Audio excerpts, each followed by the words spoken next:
You are listening to Alex Nanlohi Podcast, to know the Lord and to make Him known.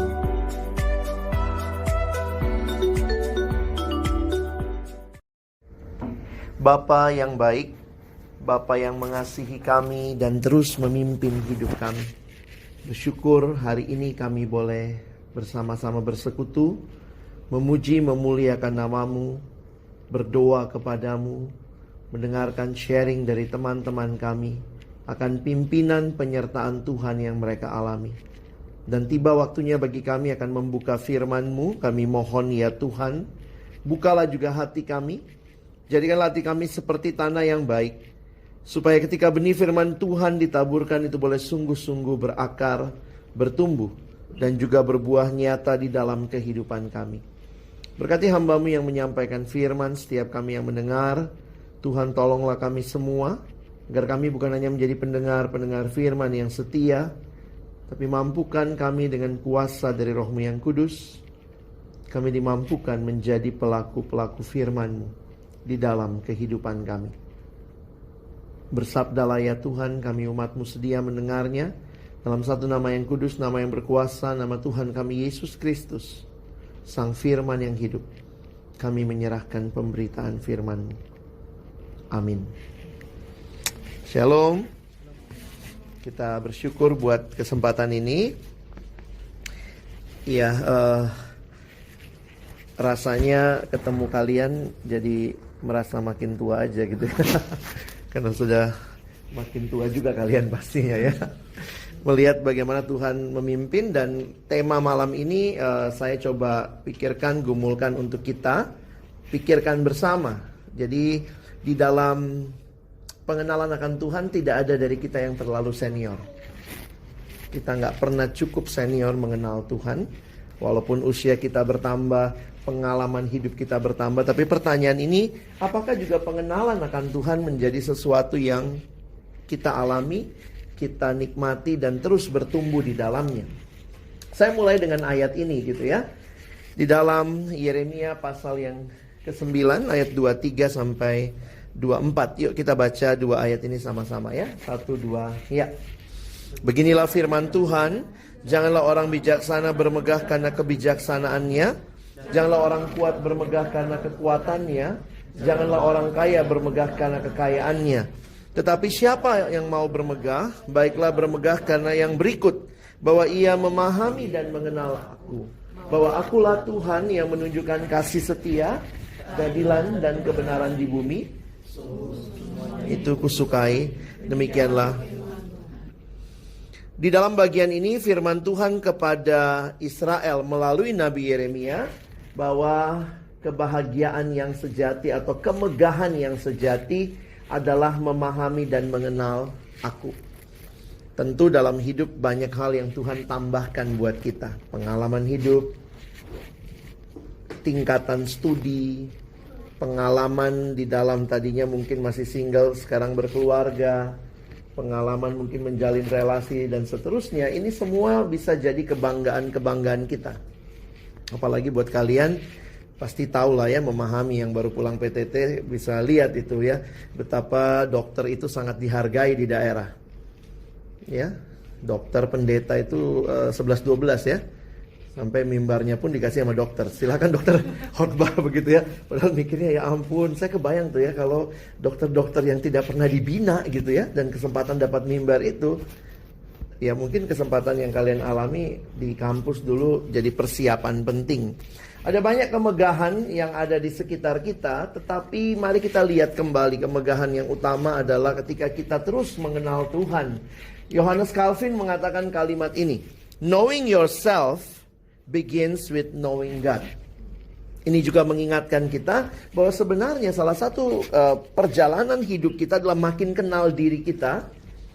Makin kenal diri kita dimulai dengan kita makin kenal Tuhan. Kenapa? Karena Tuhan yang ciptakan kita. Jadi saya pikir itu bukan hal yang baru buat kita.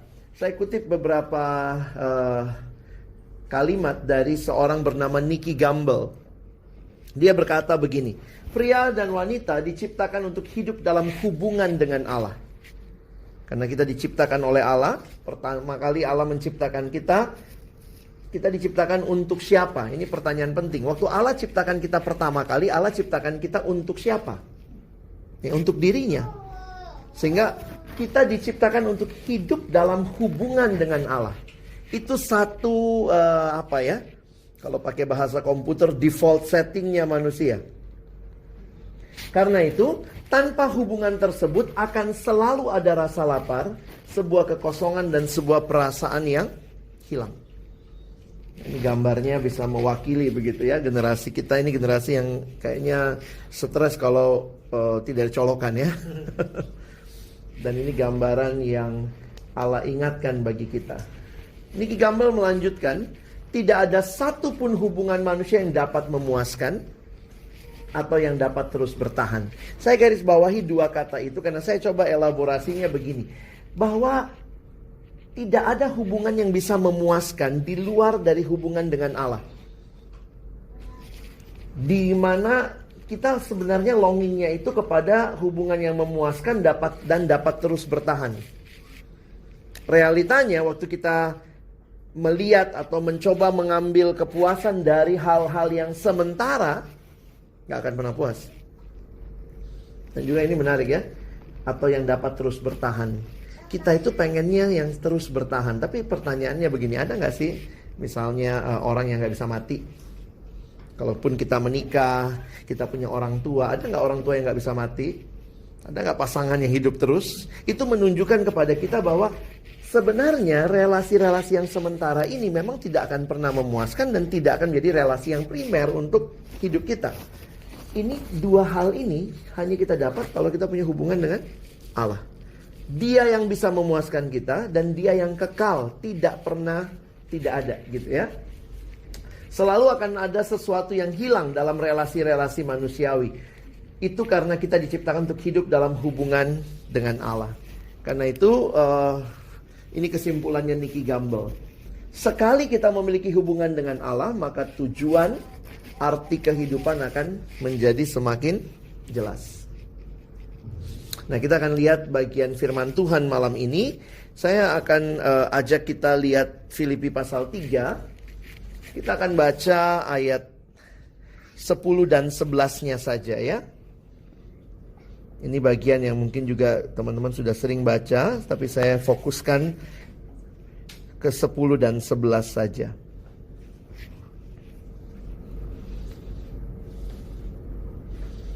Mari kita baca dua ayat ini bersama-sama. Ayat 10 dan ayat 11 ya. Filipi pasal 3. 1, 2, ya. Yang ku kehendaki ialah mengenal dia dan kuasa kebangkitannya dan persekutuan dalam penderitaannya, di mana aku menjadi serupa dengan dia dalam kematiannya, supaya aku akhirnya beroleh kebangkitan dari antara orang mati. Ada hal yang menarik untuk kita perhatikan di dalam kehidupannya Rasul Paulus. Waktu dia menulis kitab Filipi, ini jadi kitab yang menarik untuk kita pikirkan bersama. Tapi bagi saya yang mungkin penting kita ingat, coba kita lihat kronologinya sebentar. Waktu Paulus nulis kitab Filipi, sudah berapa lama dia jadi orang Kristen? Sederhananya kalau kita lihat misalnya begini. Kisah Rasul pasal pertama menuliskan Yesus naik ke surga. Kira-kira tahun berapa itu? Yesus kan umurnya 30-an. Kita sudah 33 ya. Jadi kira-kira anggaplah ya, kalau Yesus naik ke surga umur 33 tahun atau tahun 33, maka Paulus berarti bertobat sebelum Yesus naik atau sesudah? Sesudah ya. Karena Paulus bertobat ditulis di Kisah Rasul 9. Kisah Rasul 1 itu tahun 33. Kisah Rasul 9 kira-kira tahun berapa nih? Kira-kira 35. Jadi ada yang mengatakan kira-kira 1,5 tahun sampai 2 tahun setelah Yesus naik, barulah Paulus berjumpa dengan Tuhan dalam perjalanan itu waktu dia mau menganiaya jemaat Allah. Jadi Paulus bertobat tahun 35. Kapan Paulus tulis kitab Filipi? Ternyata penyelidikan sejarah mencoba melihat kronologinya. Kira-kira Paulus tulis kitab Filipi ini antara tahun 61 sampai 63. Antara 61 sampai 63. Berarti waktu Paulus tulis kitab Filipi, sudah berapa lama Paulus kenal Tuhan? Kita ambil besarnya aja, 63. Dia bertobat tahun 35. 35, 63, berarti Paulus sudah kenal Tuhan 28 tahun. Kalau kita ambil singkatnya aja, seperempat abad, 25 tahun. Paulus berarti waktu tulis kitab Filipi ini, Paulus sudah kenal Tuhan 28-25 tahun kalau kita mau ambil rata-ratanya. Tapi bagi saya yang mengesankan adalah kalimat Paulus di ayat yang ke-10 tadi. Saya lagi bayangkan, kalau teman-teman mau ikut membayangkan, anggaplah pada waktu itu mungkin ada koran lokal Filipi Post mau mewawancara Paulus, lalu kemudian dia tanya, Bapak Rasul Paulus, Pak Paulus, apa kerinduanmu setelah engkau melayani, sudah pergi kemana-mana, bahkan waktu Paulus tulis kitab Filipi dia dalam penjara 25 tahun sampai 28 tahun ini. Apa kerinduanmu? Lalu Paulus jawabnya, yang ku kehendaki ialah mengenal Dia. We are never too senior to know God. Kalau ini adalah kerinduan anak PO baru masuk, dapat FK, ya pokoknya Tuhan, saya pokoknya komitmen, saya mau berikan seluruh hidup saya mau kenal Tuhan, ada persekutuan di kampus, oke. Tapi pertanyaannya sesudah 25 tahun kenal Tuhan, hati-hati kita menjadi punya perasaan we became more familiar to God. Bukannya salah, tapi kadang-kadang sangat so akrab sama Tuhan, tapi ternyata sebenarnya bisa jadi kita tidak sedang terus bertumbuh kenal Dia. Saya tidak tahu dari pengalamanmu di FK, teman-teman, mungkin disitulah kesempatan Tuhan menolong kamu kenal Tuhan sungguh-sungguh dalam hidupmu. Sampai hari ini ya, belum 28 tahun ya. Tapi apakah kerinduannya tetap sama? I want to know Him. Ini yang ngomong rasul besar. Tapi kerinduannya very simple. Dan itu yang waktu saya evaluasi dalam hidup saya waktu kemarin mikir gitu ya, apa ya yang mau dibawakan ke teman-teman kalian, udah banyak dapat pembinaan dari masa yang lalu. Tapi akhirnya Tuhan ingatkan ayat ini. Apakah benar kita mau makin kenal Tuhan? Justru makin lama kita di dalam kerohanian, makin kita mau kenal Tuhan. Kita bukan makin familiar dengan Tuhan sehingga kita makin tahu tentang Dia, lalu kita makin tidak butuh relasi dengan Dia. Relasi yang terus menerus membawa kita makin membutuhkan. Tadi kalau kita lihat ya, I want to know Christ and the power of His resurrection. Jadi kalau kita perhatikan, memang Paulus lagi bicara dari sisi pengalaman hidup dengan Tuhan. Kalau saya lanjutkan penjelasannya ya. Jadi tujuan hidup Paulus adalah untuk mengenal Allah. Sehingga seluruh aspek kehidupan Paulus dia arahkan untuk mengenal Allah. Termasuk pelayanannya, Paulus merindukan dirinya semakin kenal Allah. Nah, saya mau ajak bagi kita, coba tempatkan hidup kita di dalam kerangka berpikir ini. Kalau teman-teman lagi ambil spesialis misalnya ya, lagi ambil mau mau ke rumah sakit, mau ke puskesmas, atau mungkin juga sedang melakukan pekerjaan lain, atau bahkan jadi ibu rumah tangga. Apakah semua itu kita lakukan supaya juga melaluinya kita makin kenal Tuhan? Melaluinya kita makin mengerti apa yang terjadi sehingga kita makin memahami apa yang terjadi dalam hidup kita, tidak lepas dari pengenalan kita akan Allah. Dan coba bingkai lagi disiplin-disiplin rohani kita. Kadang-kadang orang sudah masuk ke dalam rutinitas. Saat teduh sih, masih saat teduh. Tapi saat teduh untuk apa? Jangan-jangan saat teduh kita supaya gak malu aja. Orang Kristen masa gak saat teduh?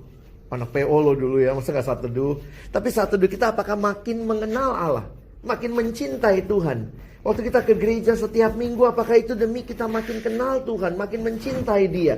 Sehingga ini bagi kita menjadi satu fokus terus kenal Tuhan.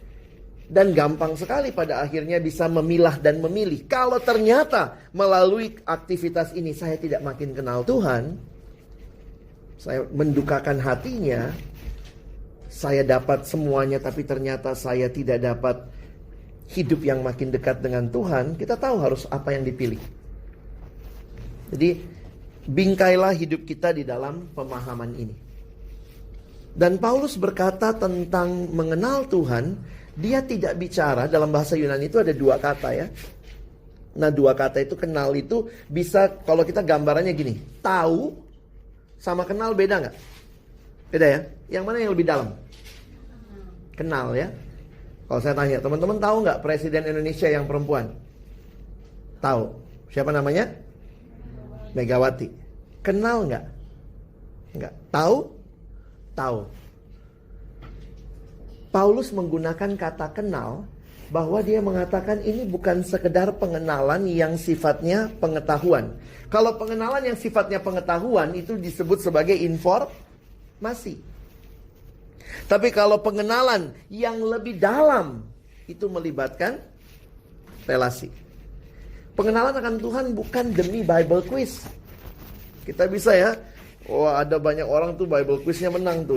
Yesus lahir di mana? Di Bethlehem. Yesus besarnya di mana? Di Nazaret. Yesus disalibkannya di mana? Di dekat Yerusalem. Dia bisa tahu semua. Tapi itu jadi pengetahuan atau jadi sebuah relasi yang di dalamnya melibatkan relasi dengan Tuhan dan terjadi transformasi.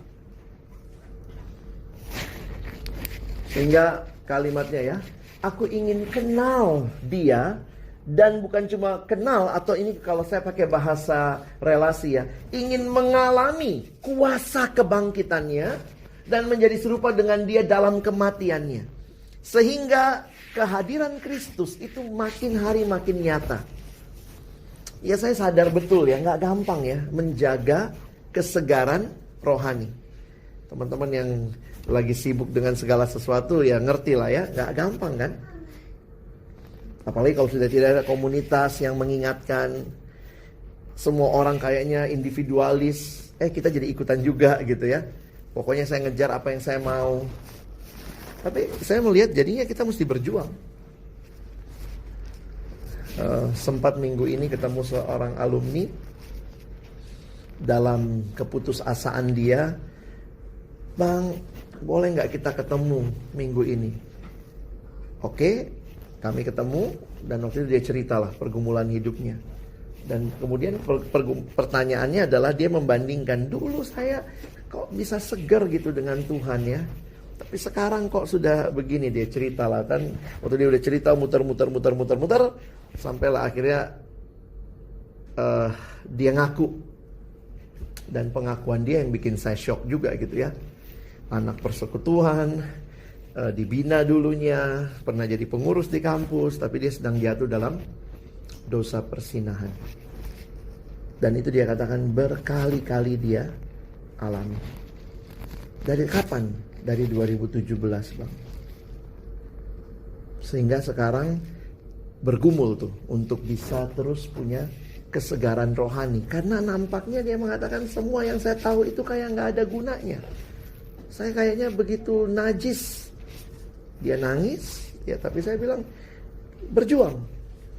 Gimana Bang saya bisa dekat lagi sama Tuhan? Saya bilang saya cuma pegang firman Tuhan. Tuhan berjanji, kalau engkau mencari dengan sungguh hati, Tuhan akan memberi dirinya ditemui. Anugerah itu kan Tuhan sudah menyatakan diri, itu anugerah buat kita. Tapi mari berjuang, meraih lagi kesegaran rohani, keintiman dengan Tuhan. Jadi jangan give up dengan situasi. Kadang-kadang banyak alumni yang akhirnya give up begitu ya. Paulus bilang aku ingin mengenal dia. Kalau kalian baca ayat 12-nya, dia mengatakan bahwa bukan seolah-olah aku telah mencapai semua itu. Tidak ada yang namanya kerohanian itu nostalgia. Dulu saya rajin banget waktu di PO. Dulu saya pokoknya sebelum ini saya yang pokoknya semuanya saya gitu ya, bisa lakukan, layani segala macam.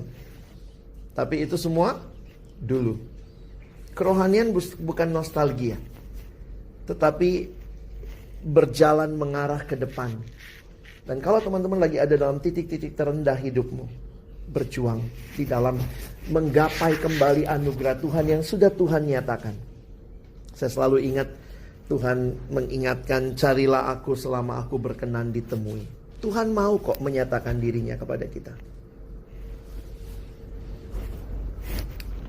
Kalau bahasanya Paulus, ini ya, persekutuan dalam kematian Kristus membuat Paulus bisa mengalami kuasa kebangkitan Kristus.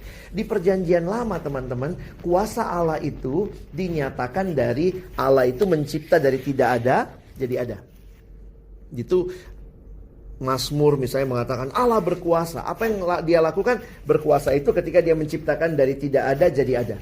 Tapi di dalam perjanjian baru, kuasa Allah dinyatakan lebih jauh lagi dengan Allah membangkitkan Yesus dari antara orang mati.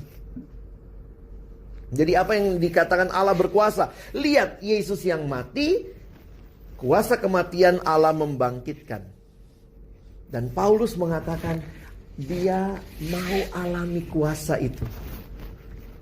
Saya pikir ini satu kerinduan yang indah ya. Experiencing God personally in his life. Meliputi apa? Kalau teman-teman nanti baca ya, sebenarnya ini kan kesaksian Paulus bagaimana dulunya dia mengatakan semua itu kuanggap sampah. Itu ayat 4 sampai ayat yang ke-7. Ada new life, new orientation, new value. Dunia menganggap penting sekali karir. Buat kita karir juga penting. Jangan tiba-tiba kita bilang gak penting karir gitu ya. Ngapain juga kalian sekolah begitu ya, berhenti aja. Tapi karir itu bukan segala-galanya.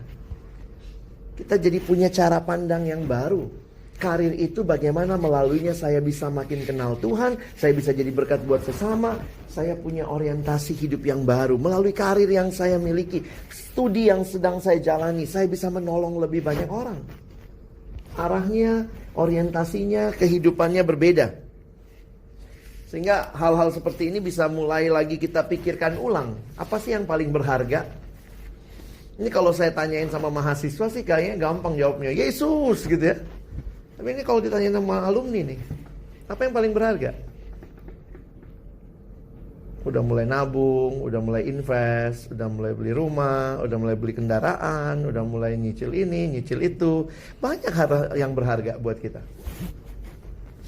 Atau memang belum ada juga gitu ya. Kalau belum ada ya gak apa-apa juga. Jadi lebih gampang jawabnya ya, lebih tulus. Saya kemarin waktu ngisi pajak gitu ya, saya dikejar juga sama orang pajak gitu ya. Mungkin dia bingung ini orang kok gak punya apa-apa gitu ya. Jadi waktu isi pajak gitu, kok gak bisa diklik, gak bisa disubmit. Karena ini gak punya, itu gak punya ya. Jadi kan teman kita ditolong lah ya. Karena dia, walaupun saya di pelayanan kan bayar pajak juga gitu ya. Udah masukkan gitu semua gitu. Jadi kami dibimbing tuh, oke, semua pakai laptop gitu ya. Lanjut, ada yang punya harta masukkan gitu ya. Ada yang punya kendaraan, ada yang punya ini gitu. Saya santai aja, lewat gitu ya. Emang gak punya gitu ya. Kenapa ya gak butuh-butuh amat gitu ya. Mungkin karunia saya karunia menikmati kali ya. Gak apa-apa yang lain yang punya saya yang nikmati gitu ya. Gak mesti punya rumah, punya kolam renang. Kan nanti kita nikmati aja kolam renang orang gitu kan. Nah waktu mau disubmit kagak keklik-klik, gak bisa nih. Ya. Ternyata tetap harus ditaruh, ada hartanya harus ada gitu. Tabungan lah bang, apa ada nggak tabungan? Oh tabungan sih ada gitu. Ya udah masukin tabungan, waktu dimasukin nominalnya gitu, tuh baru bisa disubmit. Saya pikir iya ya, memang kalau nggak punya apa-apa lebih plong ya. Yesus lah segalanya. Tapi ya saya bukan mengatakan itu ya ini ya. Teman-teman bisa memilih gaya hidup, tapi pertanyaannya adalah apa yang paling berharga dalam hidup kita? Kadang-kadang kalau ditodong kan katanya pertanyaannya ini ya. Harta atau nyawa? Coba kalau ditodong begitu. Misalnya kalau harta atau nyawa, mana yang lebih penting sih? Nyawa ya? Saya sampai sekarang kalau misalnya ditodong begini, benar-benar ditodong kayak begini, saya bingung tuh. Harta atau nyawa? Bentar kita diskusi dulu. Kalau gue jawab harta, lu ambil apanya? Maksudnya apa sih maksudnya gitu ya? Ya tentu kalau orang nodong dia pasti mau duit lah ya. Nyawa itu cuma nakut-nakutin ya. Kalau ditanya harta atau nyawa, mana yang lebih penting? Nyawa ya. Makanya orang pada sekolah kedokteran gitu ya. Kalau sakit bawa ke dokter gitu ya. Supaya nyawanya selamat. Sampai duitnya habis pun gak apa-apa. Yang penting selamat. Jadi nyawa lebih penting ya, setuju ya? Sekarang kalau jawab pertanyaan berikut, mana lebih penting? Nyawa atau Yesus? Yang paling penting buat aku, nyawa. Tapi waktu ditanya, nyawa sama Yesus? Gak gampang. Jawaban normatifnya Yesus ya. Tapi realita menjawab itu seringkali gak mudah. Emangnya Yesus pernah bikin pilihan ini? Pernah. Ini kalimatnya. Pada suatu kali banyak orang berduyun-duyun mengikuti Yesus dalam perjalanannya. Sambil berpaling ia berkata kepada mereka. Saya membayangkan visualisasinya saya jadi Yesus. Kalian orang banyak ya. Nah kalau berduyun-duyun mengikuti Yesusnya jalan di mana? Depan ya. Jadi Yesus lagi jalan gitu. Nih di belakang nih banyak orang-orang yang mungkin udah dari berbagai kota ikut Yesus. Mungkin mereka udah Yesus gitu ya. Pakai banner mungkin kalau ada.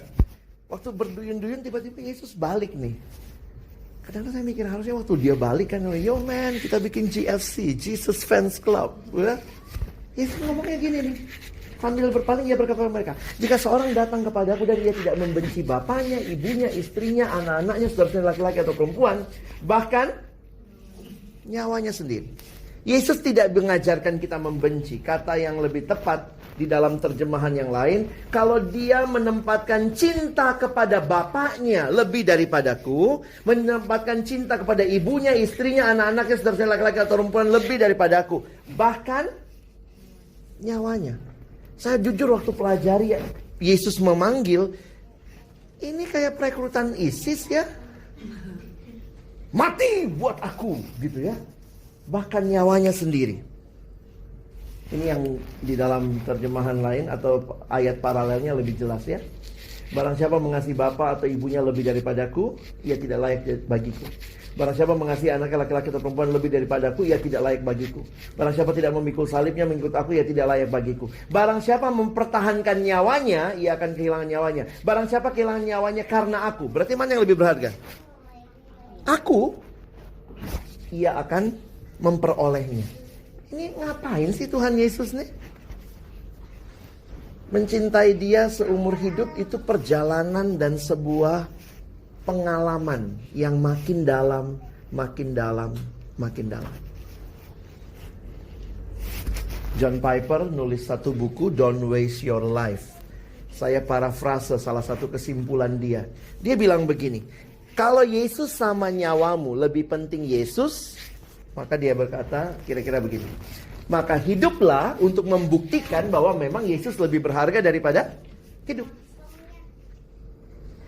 Kalau orang evaluasi hidup kita,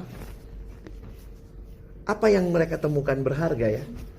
Oh, kayaknya Bang Alex tuh yang paling berharga adalah uang. Mungkin yang paling berharga adalah nama baik, ketenaran, profesionalisme. Atau waktu orang lihat hidup kita, orang bisa bilang, kayaknya nih Yesus yang paling berharga.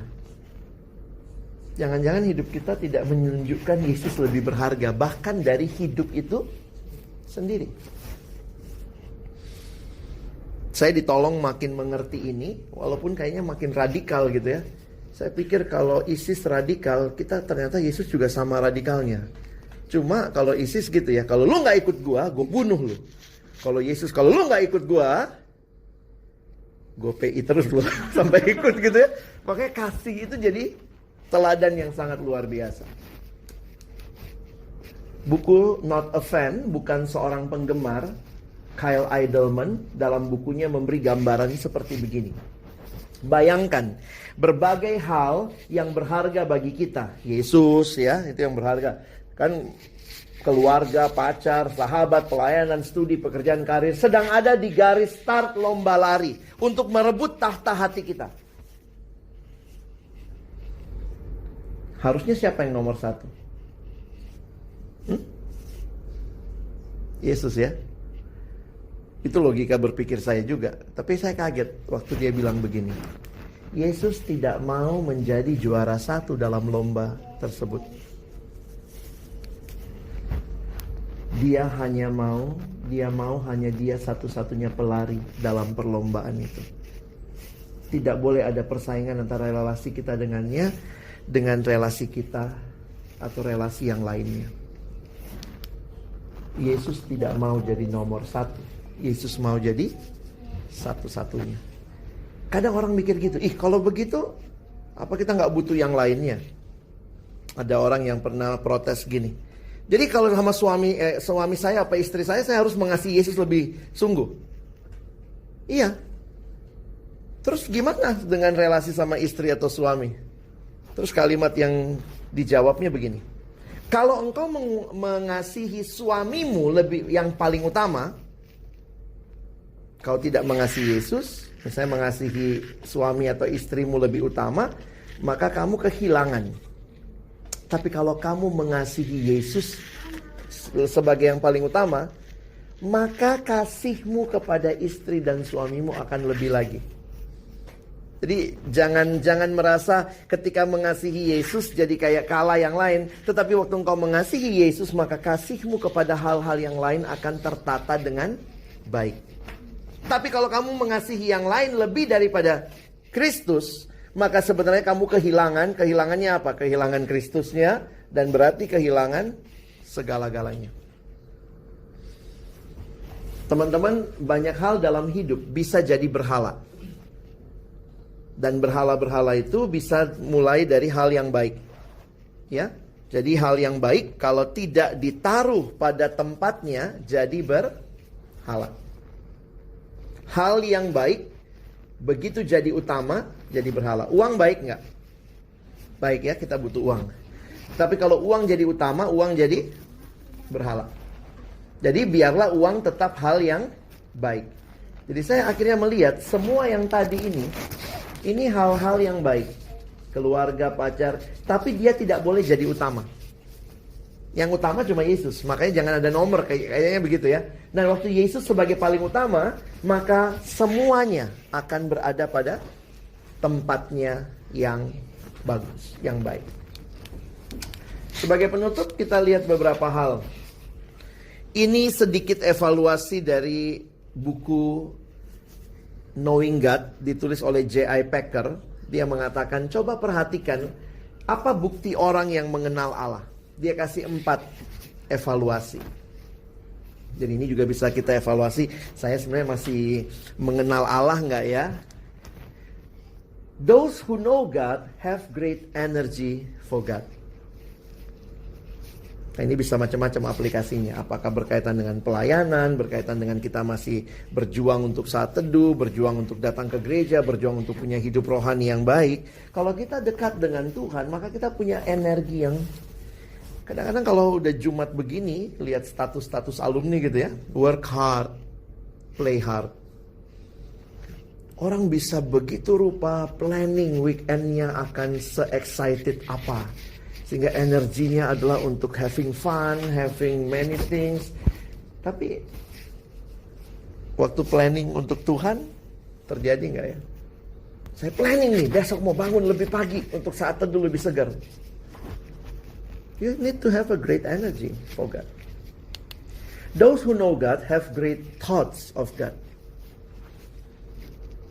Sehingga kita makin berpikir bagaimana bisa dibangun lebih jauh. Kalau kita cuma pikirnya duit, bagaimana uang. Tapi kalau kita berpikir tentang Allah, punya pengenalan akan Allah, maka kita mikirnya begini, bagaimana uang yang saya punya akan saya pakai. Saya bilang sama anak itu, 2017 sampai sekarang, kau bayar berapa kalau kau hitung-hitung uang itu untuk main sama pelacur? Iya bang, karena dia bilangnya dia selalu mainnya sama bayaran. Kau bayar. Waduh, itu kalau udah dipersembahkan untuk pelayanan hebat kamu. Saya bilang gini sama dia, hati-hati kalau terlalu banyak uang di kantong ya. Jadi itu salah satu disiplinmu sekarang. Jangan biasakan banyak uang di kantong. Langsung sisihkan. Uang tuh pas-pasan. Karena begitu lihat lebih, langsung kebayang nih. Bisa bayar pelacur. Ngeri. Tapi kalau dalam pikiran kita adalah kerajaan Allah, bagaimana Tuhan dimuliakan, punya great boldness, punya keberanian juga, Bahkan kita lihat ada orang-orang yang rela mati demi Tuhan dan punya contentment, kepuasan yang sejati di dalam Tuhan. Jadi kalau kita rasanya nggak pernah puas, jangan-jangan masalah utama kita bukan apa yang kita cari itu yang harusnya memuaskan kita, tapi kita nggak ketemu sama Kristus lagi yang memuaskan kita. Kalau kita makin mundur dari integritas, nggak berani menyatakan kebenaran yang tadi ya, nggak punya great boldness, masalah kita adalah kita mungkin sedang tidak taat kepada Tuhan. Masih ingat gambar ini? Bangun relasi dengan Tuhan. Ini bukan gambar waktu kuliah aja ya. Relasi vertikal dengan Tuhan, relasi horizontal dengan sesama. Kristus sebagai pusat kehidupan. Hanya orang-orang yang bisa kenal Tuhan baik-baik, melalui hidupnya akan terjadi hal yang terakhir ini, yaitu to make him known. Bagi saya menarik, Paulus kenal Tuhan, kenal Tuhan, kenal Tuhan. Di dalam Efesus ada kalimat dalam bahasa Inggris, saya kutip ya. Pray also for me. Ini Efesus 6. Dia minta kepada jemaat Efesus, doakan saya that whenever I open my mouth, word may be given me so that I will fearlessly make known. Bagi Paulus, hidupnya adalah hidup yang melayani. Kenal Tuhan tidak akan berakhir dalam kita saja, kebanggaan kita kenal Dia, tetapi membawa jadi, saya pakai gambaran aliran air yang mengalir buat orang di sekitar kita. Ini kalimat dia. Karena bagiku hidup adalah Kristus dan mati adalah keuntungan. Saya kadang-kadang mikir orang juga lupa ya, ini kalimatnya Paulus ya, bukan Ahok ya. Tapi banyak orang berhenti sampai di sini. Biasanya orang ngomong sampai di sini karena apa? Ya kayak Ahok lah ya. Ya matilah saya. Tapi kan belum mati. Kalimat berikutnya penting. Tetapi jika aku harus hidup di dunia ini, itu artinya bekerja memberi buah. Jadi jangan cuma berani mati. Sekarang ini dibutuhkan lebih banyak dokter yang berani hidup, bukan berani mati saja. Sebenarnya banyak, kalau mati asik ya, selesai pergumulannya. Kartu kredit tutup lunas. Karena mati. Makanya saya sekarang banyak menantang.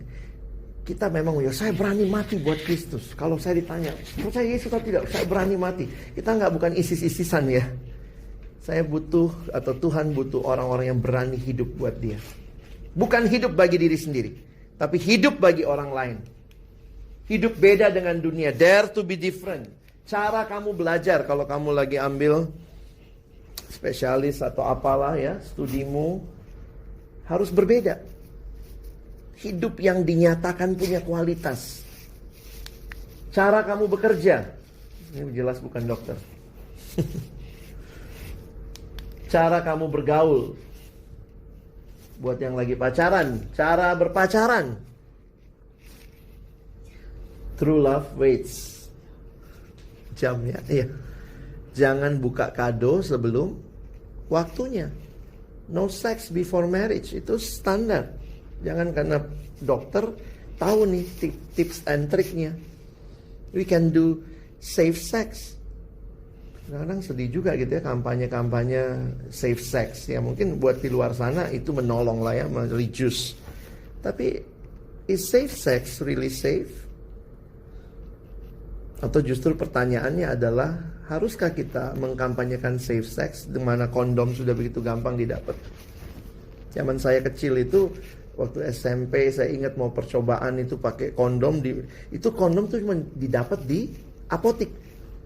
Dan waktu kami datang, Bu mau beli kondom. Apa itu ibu apotik itu, saya ingat banget itu. Apa ini? Buat apa?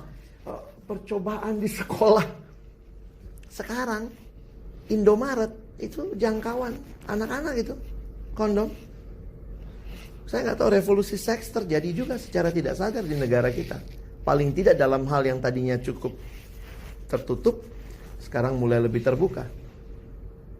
Baca ya, koran, berita di internet yang menyumbat gorong-gorong Jakarta. Banyak kondom ditemukan, dibuang di kloset ya, dan seterusnya. Kalau sudah berumah tangga, ada hal yang berbeda juga.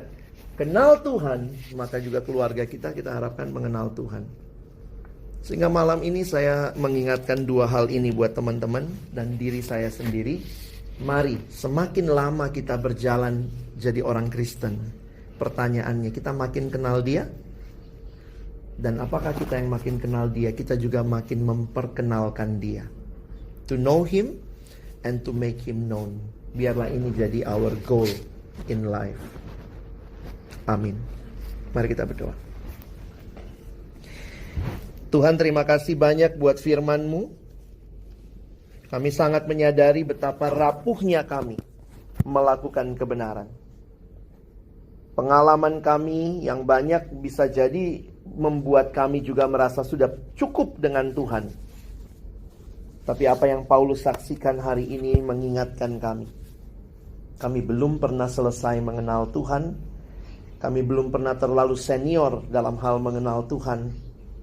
Dan karena itu, biarlah kami terus mau makin mengenal Engkau. Dan pakai kami juga Tuhan, memperkenalkan-Mu di tengah-tengah dunia ini. Secara khusus melalui profesi kami, yang kami sadari. Jadi salah satu cara yang sangat efektif, orang bisa melihat Yesus dan belas kasihan-Nya dinyatakan melalui kehadiran kami. Melalui hidup kami berdoa, orang bisa melihat Yesus lebih berharga daripada hidup kami sendiri. Terima kasih Tuhan. Sekali lagi kami mohon, dengan kerendahan hati, jadikan kami bukan cuma pendengar yang setia. Kami mau jadi pelaku firman-Mu. Dalam nama Yesus kami berdoa, kami bersyukur. Amin.